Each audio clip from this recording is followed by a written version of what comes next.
नमस्कार, मैं हूं आशीष चित्रांशी और आप देख रहे हैं the news launcher. EPIC number यानी electro photo identity card number. ये नंबर जैसे तमाम यूनिक आईडी की बात होती है, वैसे ही मतदाताओं के लिए एक ये यूनिक आइडेंटिटी होती है। Electronic electro photo identity card. क्या आप ऐसा सोच सकते हैं कि कोई यूनिक आईडी हो, आइडेंटिटी नंबर हो, वो दो लोगों का एक हो जाए? कभी दो लोगों का आधार कार्ड, आधार नंबर एक हो सकता है। वो आधार बना ही इसलिए है कि आइडेंटिटी बिल्कुल इंडिविजुअल हो, अलग हो, यूनिक हो। यूनिक आईडी मतलब वो अलग हो, उस वो आईडी किसी और की हो ही ना, मुमकिन नहीं है। मान लिया कभी टाइपो एरर हो गया, कहीं पर सॉफ्टवेयर का एरर हो गया। अगर किसी ऐसे एरर से ऐसा होता है तो दो लोगों का हो सकता है, दो लोगों का। लेकिन ऐसा नहीं हो सकता है कि दर्जनों, सैकड़ों, हजारों, लाखों लोगों का ऐसा हो जाए। इसका मतलब दो बातें हो सकती हैं, या तो सिस्टम कोलैप्स कर गया है, या तो सिस्टम में बैठ करके फ्रॉड किया जा रहा है, स्कैम किया जा रहा है। ये जो कुछ भी मैंने भूमिका बताई, ये चुनाव आयोग में हो रहा है। एक कोड से चुनाव आयोग रंगे हाथों पकड़ा गया है और ज्ञानेश कुमार, राजीव कुमार के उत्तराधिकारी, राजीव कुमार ही आप सबके जेहन में बैठा होगा। अब वहां ज्ञानेश कुमार, विचार राजीव कुमार वाले ही है, लक्ष्य राजीव कुमार से आगे जाने का है। तो ज्ञानेश कुमार जो हैं, 84 सबूत इनके खिलाफ है। मैं दिखाऊंगा, 84 सबूत दिखाऊंगा।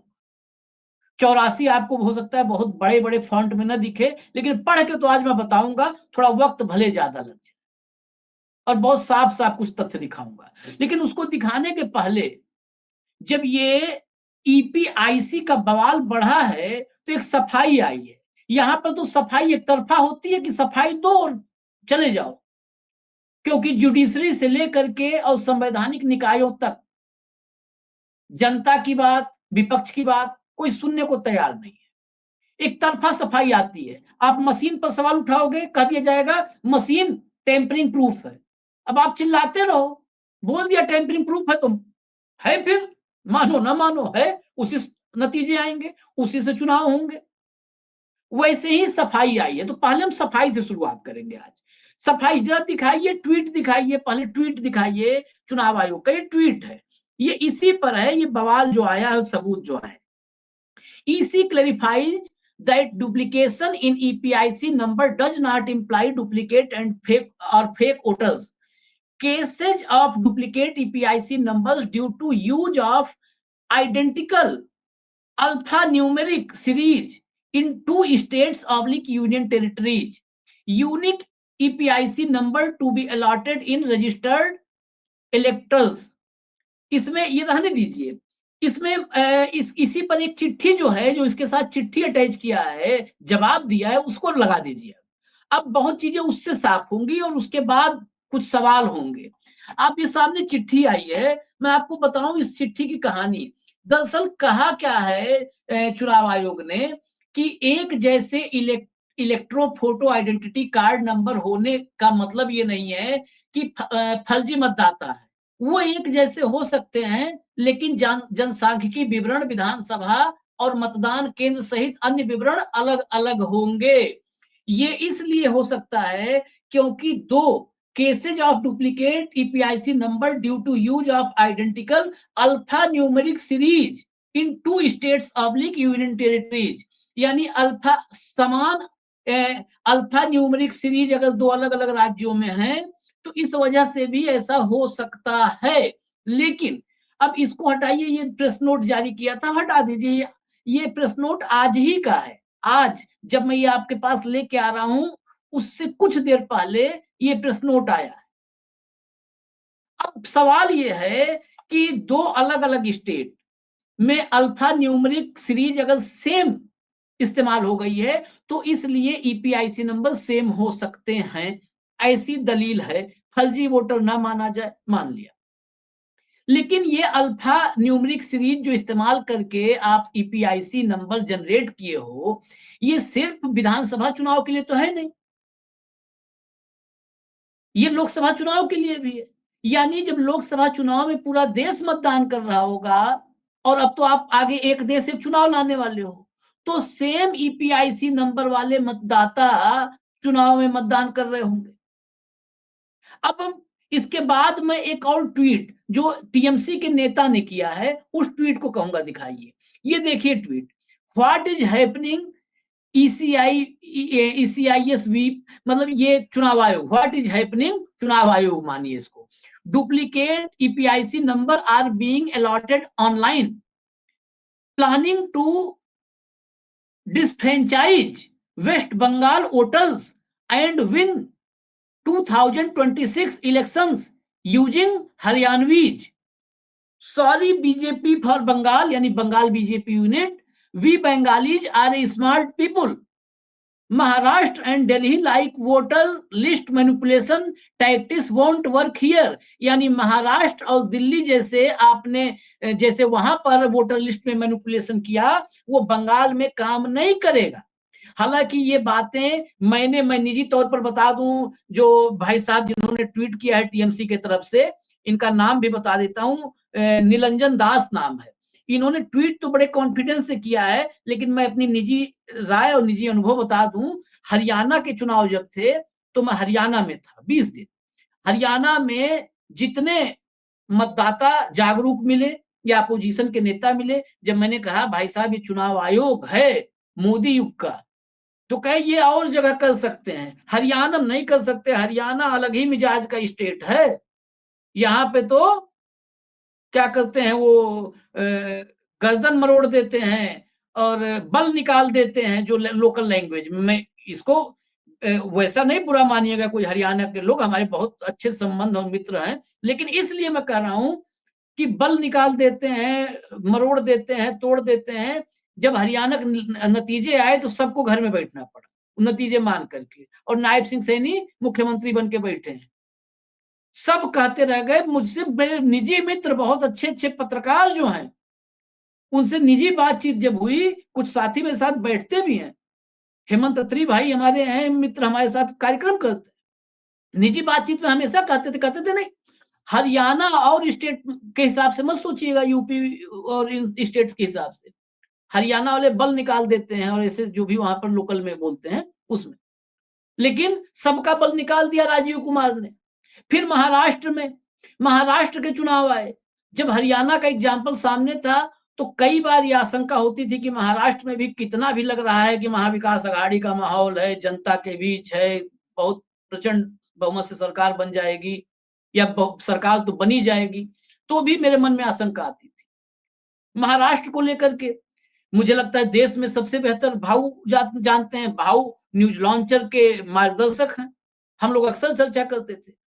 तो अक्सर भाऊ भी कहते थे कि देखो बाकी स्टेट्स अलग है, महाराष्ट्र का मिजाज अलग है, महाराष्ट्र में नहीं कर पाएंगे खेल, महाराष्ट्र में किसी के बस का नहीं है खेल करना, महाराष्ट्र का मिजाज ही अलग है, वो बहुत सक्रिय लोग हैं। मुझे भी ये बात यकीन हुई, क्यों? क्योंकि इस देश में आंदोलन, सुधारवादी आंदोलन, इन सबकी जननी रही है महाराष्ट्र। भक्ति आंदोलन से लेकर सुधारवादी आंदोलन से लेकर के अस्पृश्यता विरोधी आंदोलन हो, दलित चेतना हो, सब, लेकिन वो महाराष्ट्र में भी हो गया मामला, कुछ नहीं कर पाए। आज भी देखिए, आज भी रोज वोटर लिस्ट मांग रहे हैं कांग्रेस वाले, और ज्ञानेश कुमार कह रहे हैं 3 महीना बाद देंगे। अब बताओ, वोटर लिस्ट देने में 3 महीना लग जाएगा इनको, कॉपी पेस्ट करना है फाइल। अब बंगाल वाले कह रहे हैं कि नहीं, बंगाल के लोग बहुत स्मार्ट हैं, लेकिन जब नतीजे आएंगे तो कोई स्मार्टनेस काम नहीं आएगी, फिर सबको घर बैठना पड़ेगा। अब मैं आपको 84 सबूत कहा था, एक पहले सबूत बड़ा बड़ा देख लीजिए, फिर आपको छोटे में, क्योंकि पूरा चार्ट है। पहले एक छोटा सबूत जो नीलांजन ने अटैच किया है उसको दिखाइए। अब ये देखिए, ऊपर जो है ये ईपीआईसी नंबर है, ईपीआईसी नंबर XYZ 0999615, नाम क्या लिखा है? सुमन, फीमेल।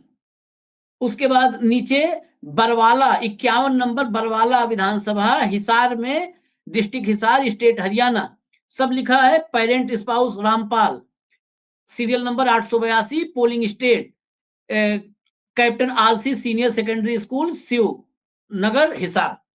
अब हटा दीजिए, ईपीआईसी नोट कर लीजिएगा आप लोग। अब दूसरे पे आइए, ये क्या है, नूर जमाल, नूर जमाल। अब इनका भी ईपी देखिए जरा, ईपीआईसी नंबर XYZ 0999615, जो सुमन का था सेम वही पीआईसी नंबर है। नाम नूर जमाल, एज 34, मेल। अच्छा, एज देखिए वहां पर 34 फीमेल, यहाँ 34 मेल। मतलब अब ऐसा भी है, एज का भी क्या कुछ अल्फा न्यूमरिक सिस्टम है क्या? ये सवाल है वैसे ही भाई, हालांकि काबिल लोग हैं राजीव कुमार, ज्ञानेश कुमार, लेकिन वो सवाल है। एज 34 था, 34 है मेल। उसके बाद पेरेंट स्पाउस अंसार शेख, ये रानी नगर है इनकी विधानसभा, मुर्शिदाबाद में, वेस्ट बंगाल में। इसके पोलिंग स्टेशन इनका है सेनपाड़ा स्कूल है, केंद्र है, आईसीडीएस केंद्र। अब हटा दीजिए इसको। अब मैं कहा था 84 सबूत, आज हम 84 सबूत दिखाएंगे, इसलिए दिखाएंगे, जरूरी है। अब जो है आप लोग देखें ना देखें, लेकिन हमारे लिए जरूरी है कि हम दिखाएं। दिखाइए जरा, लाइए, हम एक एक पढ़ के आज मैं बताऊंगा आप लोग को। ये इसको पहले मैं समझा देता हूं। जो एक नंबर लिखा है, एक नंबर पे दो नाम है। पहला नाम मोहम्मद सैनुल इस्लाम, उसके नीचे सुनीता। अब गौर करने वाली बात ये है कि ये सुनीता हरियाणा की रहने वाली हैं, हरियाणा, हिसार में बरवाला, ये भी बरवाला में ही। अब देखिए यूनिक जो है अल्फा न्यूमरिक सिस्टम कितना गजब का है, कितना गजब का है। ये बरवाला से ही सब रानी नगर और बरवाला वाले सब सेम मिले हैं। ये कौन सा ऐसा ग्रह नक्षत्र का 144 साल बाद संयोग बैठा है कि बरवाला, ये देख करके अगर मैं कहता हूं प्रथम दृष्टिया ये माल फंक्शन, मैनिपुलेशन साफ नजर आ रहा है कि थोक में एक क्षेत्र के विधानसभा के मतदाताओं को थोक में दूसरे राज्य की किसी विधानसभा में शिफ्ट किया जा रहा है, क्योंकि ये सारे बरवाला। आप एक नंबर देखिए, मैं पढ़ के सुनाता हूं। एक नंबर वाले का एपिक नंबर है, एक नंबर पे XYZ 0600841। यहां पर इसी ईपीआईसी नंबर से मोहम्मद सैनुल इस्लाम है, ये रानी नगर के मतदाता है बंगाल में, और सुनीता है ये बरवाला की मतदाता है। सेम ईपीआईसी नंबर है। दूसरे दो नंबर पे आइए, ईपीआईसी नंबर है XYZ 0997544, गुलाम मासूम, ये जो है रानी नगर के मतदाता है, और इसी नाम के नीचे है रिम्पी, ये बरवाला की मतदाता है। बाबू शेख रानी नगर, और निधि शर्मा जो है बरवाला, इन दोनों का भी सेम ईपीआईसी नंबर है। आप गौर से इसको जूम करके भी देख सकते हैं। 4 नंबर पे आइए, 3 हो गया, 4 नंबर पे आइए, मोहम्मद अली हुसैन रानी नगर और मंजीत बरवाला, दोनों का ईपीआईसी नंबर XYZ 0600718 है। 5 नंबर पे आइए, XYZ 0600700, मुसाफिर रहमान और ज्योति कुमारी, एक रानी नगर और एक बरवाला। 6 नंबर देखिए, कमलेश देवी और मोहम्मद हिटलर अली, ये दोनों भी, कमलेश देवी मोहम्मद हिटलर अली, कमलेश देवी बरवाला और मोहम्मद हिटलर अली रानी नगर। वैसे ही आप 7 नंबर प्रीति और अकंतरुल शेख। 8 नंबर सलजीना खातून सोनू। 9 नंबर मिनारुल इस्लाम सोनू कुमार। 10 नंबर कपिल और मनवरा खातून। 11 नंबर निशा रानी मंसूर खानम बीबी मंसूरा खातून बीबी। 12 नंबर ममता रानी बबलू शेख। 13 नंबर रंगीला बीबी सुमन। ये हर नंबर पर 2 नाम है। एक इसको, इसी बात को मैं कर रहा हूं मैच करने के लिए। हर नंबर पे आप गौर से पढ़िएगा। अगर मैं पूरे नाम 84 पढ़ेंगे तो बहुत टाइम लगेगा, लेकिन मैं दिखाऊंगा जरूर एक एक नाम। हर नाम, हर ईपीआईसी नंबर पर 2 नाम है। एक नाम है बरवाला विधानसभा हरियाणा, और दूसरा नाम है रानी नगर विधानसभा पश्चिम बंगाल। मुर्शिदाबाद का। ये सैंपल है, ऐसे ही एक एक विधानसभा का खेल होता है। जो आरोप लग रहे हैं बिना आधार के नहीं है। चलते जाइए, 21 नंबर, एक पेज में 21 नाम है। 21 नंबर, 21 पे आइए, मिनारुल इस्लाम और राम मेहर, यहां तक ये पूरा बरवाला और रानीनगर का खेल चल रहा है। अब 22वां नंबर आइए, 21 नाम, यानी 21 दूनी 42 मतदाता यहाँ पर है, 42। अगले पेज पे आइए, 22 नंबर से आइए, 22 से देखिए आ गए हैं। 22 नंबर आप सबसे ऊपर देखिए, सीमा खातून बीबी रानीनगर और विकास बरवाला। फिर 23 नंबर पे विष्णु भाटिया बरवाला और मोहम्मद लल्टू हुसैन, ये रानीनगर। 24 नंबर पर बिलाल हुसैन रानीनगर, रवि कुमार बरवाला। 25 नंबर दीपक बरवाला और बनेरा बीबी रानीनगर। 26 नंबर महेंद्र बरवाला, मिट्ठू शेख रानीनगर। अच्छा, ये एक और कॉमन चीज आपको नजर आएगी कि सेम जो ईपीआईसी नंबर है, पश्चिम बंगाल का जो मतदाता है वो महिला हो या पुरुष हो, मुस्लिम है। ये भी देखिए, सेम ईपीआईसी नंबर, महिला हो या पुरुष, वो मुस्लिम है। और सेम जितने अब तक आए हैं, मैं तो सबके सब ये 84 है, 84 यानी 84 दूनी 168, 168 नाम मैं भी चेक करूंगा, आप भी चेक करिएगा। सारे उन सेम ईपीआईसी नंबर वाला, कहीं पर ऐसा नहीं अब तक नजर आया है कि जहां पर बंगाल वाला हिंदू और हरियाणा वाला मुसलमान निकल आए, या हरियाणा वाला और बंगाल वाला दोनों हिंदू निकल आए, या हरियाणा वाला और बंगाल वाला दोनों मुसलमान निकल आए। हरियाणा रानीनगर के जितने मतदाता आ रहे हैं वो मुसलमान निकल रहे हैं, और सेम ईपीआईसी नंबर का हरियाणा में जितने मतदाता निकल रहे हैं वो सब हिंदू निकल रहे हैं। यहाँ पर आपको इस पेज पर 42 नंबर तक मिलेंगे। 43 नंबर से आप आइए नेक्स्ट पेज पर, 43 नंबर से आइए। 43 नंबर से देखिए, 43 नंबर रमजान शेख रानीनगर और शकुंतला बरवाला। 44 नंबर शरीफा बीबी रानीनगर, अंकित बरवाला।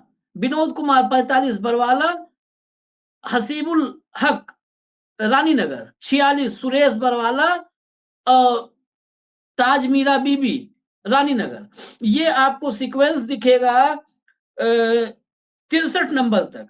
और अब तक मुझे यहाँ पर भी आप देखते जाइए, मैं एक बार नाम लगातार पढ़ दे रहा हूं। रमजान शेख, शकुंतला, सफीर, शरीफा बीबी, अंकित, हसीबुल हक, विनोद कुमार, तजमीरा बीबी, सुरेश,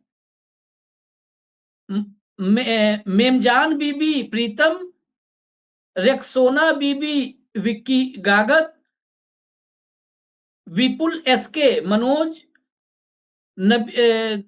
नजमुल हक, पवन कुमार, रहेला बीबी, सबनम, कविता शेफाली बीबी, सबीना बीबी, रुद्रमणि, गीता, सफीकुल इस्लाम, शमसुल आलोम, अंशु यादव, संकुल हक, रितिका, हेलिना बीबी, रुकमणी, कजाला बीबी, विनोद कुमार, मंजूरा बीबी, सुनीता देवी, पियारुल शेख, विजय, सेलिना बीबी, अजय, मुख्तार अली सुशील, शमसू बीबी, पूनम देवी। ये इसलिए पढ़ा कि सब हिंदू और मुस्लिम, एक हिंदू है, बंगाल वाला मुस्लिम है, हरियाणा वाला हिंदू है, दोनों की पीआईसी सेम है। ये अल्फा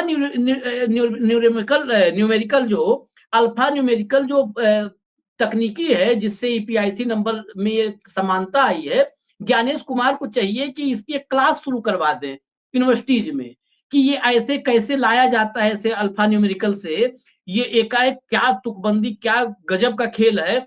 और आए वही अपनी थेथरई से, क्योंकि सुनने वाला कोई नहीं है ना साहब, कोई सुनने वाला इस देश में नहीं है। आप चिल्लाते रहो, चीखते रहो, हम वीडियो बनाते रहे, आप देखते रहो, सुप्रीम कोर्ट को फर्क नहीं है, चुनाव आयोग को फर्क नहीं है। अगले पेज में फिर पढ़ देता हूं मैं। और ये अभी बरवाला, एक सोचिए, एक विधानसभा का सैंपल है, कैसा बंगाल का चुनाव होने जा रहा है, ये गलतफहमी में न रहे ममता बनर्जी या टीएमसी के लोग। ये मोदी युग है और मोदी युग का चुनाव आयोग है। आप हाथ पर हाथ धरे बैठ के देखते रह जाएंगे और चुनाव आपके हाथ से निकल जाएगा। बाद में आप जाते रहिए सुप्रीम कोर्ट और हाई कोर्ट, लड़ते रहिए, वहां भी तारीखें लगेंगी, आपको वहां भी मौका क्या मिलेगा समझ लीजिएगा। हाई कोर्ट में तो आप लगातार देख ही रहे हैं, कोलकाता हाई कोर्ट। 64 नंबर, फिर एक बार नाम पढ़ देता हूं। देशराज लूना, अलता बीबी, मुस्तफा शेख, सरिता कुमारी, चेन बानू बीबी, विक्रम, रबीउल शेख, नाथुराम, उर्मिला बीबी, श्रीकांत, रूपा बीबी, दीपिका, तर्जिमा बीबी, श्रवण कुमार, कौशल शेख, सलोनी रानी, नजीबुद्दीन शेख, पूनम, मोहम्मद नसरुल हक, अनिल कुमार, बैजला बीबी, दीपिका शर्मा, मिस्टर शेख, मुन्नी रानी, नरगिस खातून, आशीष, हसीबुल शेख, मीनू, गुलाब हुसैन, अनिल, साबिर अली, मंजीत सिंह, बाबर अली, फूल कुमार, शरीफा बीबी, राधा, नूरसिला बीबी, शेफाली शर्मा, शकीरुल शेख, मनोज कुमार, नादिरा बीबी, कृष्ण। देख लिया आपने, एक भी नाम ऐसा नहीं है जहां पर दो हिंदू या दो मुसलमान same epic ID EPIC number से मिल जाए। सब डिफर कर रहे हैं, सब अलग अलग। अब इसके बाद की कहानी हमें बताने की कोई जरूरत नहीं है। इसके बाद की कहानी अगर कभी सुप्रीम कोर्ट में ये कहानी कोई सुनने तैयार हो और इस कहानी को सुन करके उसके कान पर जू रेंगे, इस देश की चुनावी प्रक्रिया, इस देश की लोकतांत्रिक प्रक्रिया, इस देश के लोकतंत्र के फेफड़े के बारे में किसी को चिंता हो कि वो फेफड़ा अब जकड़ चुका है, ऑक्सीजन नहीं मिल रहा है लोकतंत्र को, डेमोक्रेसी दम तोड़ने वाली है, तो एक सामने एक नमूना पेश किया है, आया बंगाल से है, रंगे हाथों इसको अगर पकड़ा जाना हम ना कहें तो और कहें क्या। ऐसे चुनाव करवाने से फायदा क्या। मोदी जी वैसे भी कह रहे हैं कि एक देश एक चुनाव से पैसा बचेगा, लेकिन मेरे ख्याल से एक देश नो चुनाव से और पैसा बचेगा। वन नेशन वन इलेक्शन के बजाय वन नेशन नो इलेक्शन अगर हो जाए है तो क्या फर्क है। ये क्यों ढकोसला, क्यों ड्रामा, वो भी खत्म करो आप। कहां से हरियाणा और पश्चिम बंगाल की ईपीआईसी नंबर, सवाल तो मन में बहुत पैदा होते हैं। ये सेम ईपीआईसी नंबर से कहीं मतदान के बाद भी तो खेल नहीं संभव है। मन के सवाल जब ऐसे उद्वेगी चीजें आती है सामने, जहां पर यकीन करना मुश्किल हो, अल्फा न्यूमेरिकल सिस्टम, क्या गजब गजब ले आते हैं सब, शशि थरूर टाइप के अंग्रेजी ले आएंगे, अपना समझते रहो। हालांकि अल्फा न्यूमेरिकल सब समझते हैं, लेकिन ये टर्म आप दे दिए, आम आदमी समझेगा नहीं। पॉलिटिकल पार्टियां समझ करके पन्ना रख लेंगे मोड़ करके जेब में, या मेल पर आएगा तो मेल पे पड़ा रहेगा। कुल मिला जुला करके कहानी बंगाल में महाराष्ट्र और हरियाणा जैसे होने जा रही है, ऐसी आशंकाएं प्रबल हैं। बिहार के बारे में ज्यादा चिंतित नहीं है, क्योंकि बिहार में नीतीश कुमार के साथ समीकरण बीजेपी के सेट हैं, और उन समीकरणों में नीतीश कुमार कैसे निपटेंगे वो भी स्क्रिप्ट रेडी है। वहां पर बहुत ज्यादा ईपीआईसी नंबर मिलाने की जरूरत नहीं पड़ने वाली है। वहां नंबर मिल चुका है, सब नंबर मिल चुका है, वहां शासन प्रशासन सब अपना है। तो ये काम ईपीआईसी नंबर वाला बंगाल के लिए है। और फोकस, अगला टारगेट, मैं एक बात मैंने कई बार कहा है, आज फिर बता दूं, भारतीय जनता पार्टी के लिए बिहार अब चुनौती नहीं है। बिहार में भाजपा ये मान चुकी है कि मुख्यमंत्री उसी का होगा। चुनाव से पहले ही हम लोग कई बार बताए कि पर्ची मुख्यमंत्री की तैयार हो जाती है। मुख्यमंत्री बिहार का कौन होगा, ये पर्ची अभी तैयार हो चुकी होगी, चुनाव भले 8 महीना बाद है। अब वो कौन व्यक्ति होगा जो पहली बार चुनाव लड़ने जाएगा, जो जिनका नाम आप मीडियम सुनते हैं भूल जाइए। हो सकता है कोई ऐसा नाम हो जो अभी तक कहीं पर नजर ही ना आया हो, वो एकाएक उसका चुनाव में जब प्रत्याशियों की सूची जारी हो तो उसमें नाम दिखे, उसका नाम दिखे तब भी कोई लोड नहीं लेगा। जिस विधानसभा चुनाव लड़ेगा वहां कार्यकर्ता भी उसके साथ नहीं खड़े होंगे, लेकिन वो चुनाव जीत के आएगा, गुमनाम सा पीछे रहेगा। रोज हम आप और दुनिया भर की मीडिया कयास लगाएगी, कोई विजय सिन्हा का नाम लेगा, कोई नवल किशोर का नाम लेगा, कोई किसी का नाम लेगा, कोई जो है नितिन नवीन का नाम लेगा, कोई गिरिराज सिंह का नाम लेगा, दुनिया का नाम लेते रहेंगे और उसके बाद सब मिल करके पर्ची निकालेंगे, तो छठी या सातवीं कतार में जहां पे स्क्रिप्ट में लिखा होगा कि सातवीं कतार में बैठना, ताकि जब वहां से आगे आओ तो बाद में मीडियम बताया जाए कि देखिए भाजपा में कार्यकर्ता भी मुख्यमंत्री बन जाता है बिना उसको पता चले ही। तो उसको बता भी दिया जाएगा कि 7वें कतार में 8वें कतार में किस कुर्सी पे बैठना है। तो वहां वो बैठा मिलेगा, फिर जब पर्ची पढ़ी जाएगी तो वहां से आगे आएगा और धन्यवाद करेगा कि ऐसा सिर्फ भारतीय जनता पार्टी में ही हो सकता है, ऐसा सिर्फ मोदी जी और अमित शाह ही कर सकते हैं कि एक आम कार्यकर्ता को, मैं तो विधायक बनने का नहीं सोचा था, मुझे मुख्यमंत्री पद की जिम्मेदारी दी जा रही है, ऐसा बोलेगा। तो इसलिए बिहार के बारे में चिंता नहीं करिए, चिंता बंगाल की है, क्योंकि अगला टारगेट बंगाल है, बंगाल विजय टारगेट। और बंगाल विजय के बाद ईस्ट इंडिया कंपनी ने जब बंगाल विजय किया था, उसके बाद पूरे देश को गुलाम बना लिया। तो बंगाल विजय के साथ वहां पर बंगाल विजय के साथ शुरुआत एक तरीके से हुई थी। यहां क्या बंगाल विजय के साथ अंत होगा, आखिरी टारगेट बंगाल विजय। इजाजत दीजिए मुझे, सावधान रहिए, लोकतंत्र बच पाएगा कि नहीं बच पाएगा, चुनाव कभी निष्पक्ष और पारदर्शी आप भविष्य में देख पाएंगे कि नहीं देख पाएंगे, इस बारे में थोड़ा सा वक्त निकाल करके 10-20 सेकंड सोच लीजिएगा। नमस्कार।